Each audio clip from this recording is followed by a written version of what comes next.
તો એસઆઈટી ટીમના જે અધ્યક્ષ જયવીર ગઢવી છે એને મારે ખાસ કહેવાનું કે 29 ડિસેમ્બરના રોજ જે નવનીતભાઈ ઉપર જે હુમલો કરવામાં આવ્યો હતો એ જ આરોપીઓ અને જયરાજા ફાર્મ હાઉસમાં જે વિડીયો ઉતાર્યો હતો એ જ વિડીયો આ બંને આરોપીઓ બધા જ આરોપીઓના કપડા એક જ હરખા છે। સુરતના કોળી સમાજના વકીલનું આ મામલે મોટું નિવેદન સામે આવ્યું અને અમને પુરાવા મળ્યા તો આઈપીએસ કક્ષાના લોકોને કેમ નથી મળ્યા।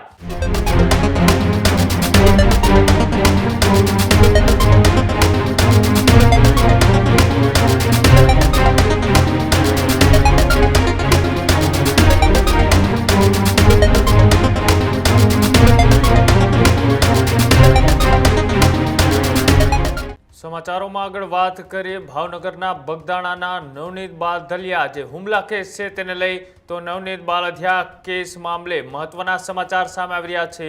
સુરતના કોળી સમાજના વકીલનું આ મામલે મોટું નિવેદન સામે આવ્યું। એસઆઈટીના અધિકારીઓ સામે કર્યા અનેક સવાલ।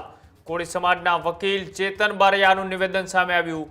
ફેસબુક પર પુરાવાઓનો વિડીયો અપલોડ કરી અને સાથે તેઓએ અનેક એસઆઈટીને સવાલ કર્યા।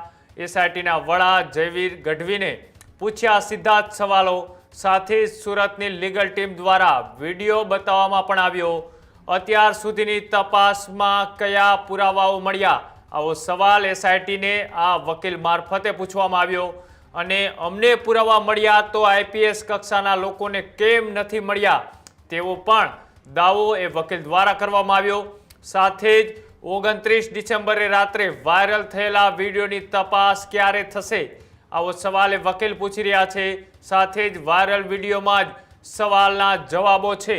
આ જે ઘટના છે આ ઘટનાની અંદર એસઆઈટી એક બાજુ તપાસ કરી રહી છે, એક બાજુ એક આરોપીઓની ધરપકડ કરવામાં આવી રહી છે 8થી વધી અને અત્યારે 11ને આંકડો જે પહોંચ્યો છે લોકોની પૂછપરછ ત્યારબાદ ધરપકડ અને તેમ છતાં પણ હજી આ મામલો છે તે હજી સમાજને લઈ ક્યાંક ને ક્યાંક ગરમાયેલો છે। કોળી સમાજ હજી ન્યાયની માંગ કરી રહ્યું છે ત્યારે ચેતન બારૈયા કે જે એડવોકેટ છે અને તેઓ કોળી સમાજમાંથી આવે છે તેઓએ પણ એસઆઈટીની ટીમ સામે અત્યારે સવાલો કર્યા અને કહ્યું કે અમને પુરાવા મળે તો પછી આઈપીએસ કક્ષાના અધિકારીઓને કેમ પુરાવા નથી મળતા। તેમને આડકતરી રીતના કહ્યું કે 29 ડિસેમ્બરે જે વિડીયો વાયરલ થયો હતો એ વાયરલ વિડીયોની અંદર જ તમારી તપાસનો જવાબ છે। એની જે અત્યારે તપાસ ચાલી રહી છે તેમાં એવો સવાલ કર્યો કે આ વાયરલ વિડીયોની તપાસ ક્યારે કરવામાં આવશે। આજે તેમને વકીલ દ્વારા એ એસઆઈટીની ટીમને લઈ ક્યાંક ને ક્યાંક સવાલો પૂછવામાં આવ્યા છે। તેઓ એ એસઆઈટીની ટીમની તપાસ ઉપર ક્યાંક ને ક્યાંક ના સંતોષ હોય તે રીતનો તેઓ એક વિડીયો બનાવી અને શું કહ્યું આવો તે પણ જોઈએ। નમસ્કાર મિત્રો, જય કોળી સમાજ મિત્રો। સુરતની લીગલ ટીમ દ્વારા એક મહત્વનો આધારભૂત પુરાવો અમારા ધ્યાને આવ્યો છે।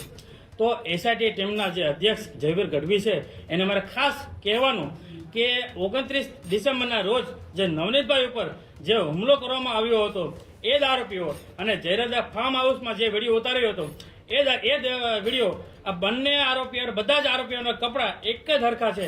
અને જ્યારે નવનીતભાઈ ઉપર જ્યારે હુમલો કરતા હતા ત્યારે એક આરોપી અન્ય સહ આરોપીને પોતાના વિડીયો મારફતે અને સમગ્ર ઘટના એ વિડીયો કોલથી બતાવતા હતા।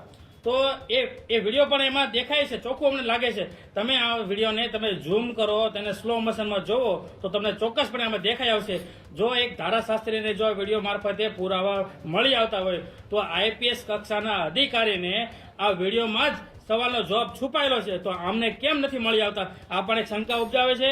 અને શું આમાં આરોપી છે એને સવલતો આપવામાં આવે છે તો સરકાર જે છે એ કોનાથી ડરે છે, કોનાથી એટલી બીક રાખે છે?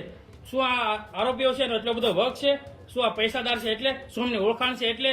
નહીં, આમાં ચોક્કસપણે તપાસ થવી જોઈએ। મિત્રો, હું તમને આ વિડીયો બતાવું છું, તમે ખાસ ધ્યાનથી જુઓ।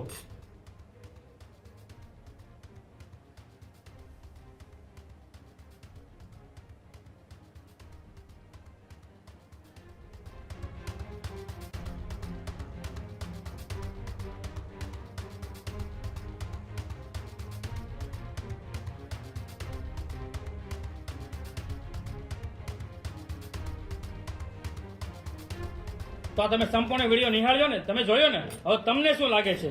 તો આ તમે કોમેન્ટ કરો, શેર કરો, જેથી કરીને તપાસ કરનાર અધિકારીને પણ ખબર પડે, ગૃહમંત્રીને પણ ખબર પડે કે આપણે આમાં કઈ જગ્યાએ કચાશ રાખીએ છીએ ને કઈ જગ્યાએ આપણે કાયદાનું પાલન નથી કરતા. અને આમાં સત્ય બહાર આવવું જોઈએ, નવનીતભાઈને અને પરિવારને ન્યાય મળવો જોઈએ. જય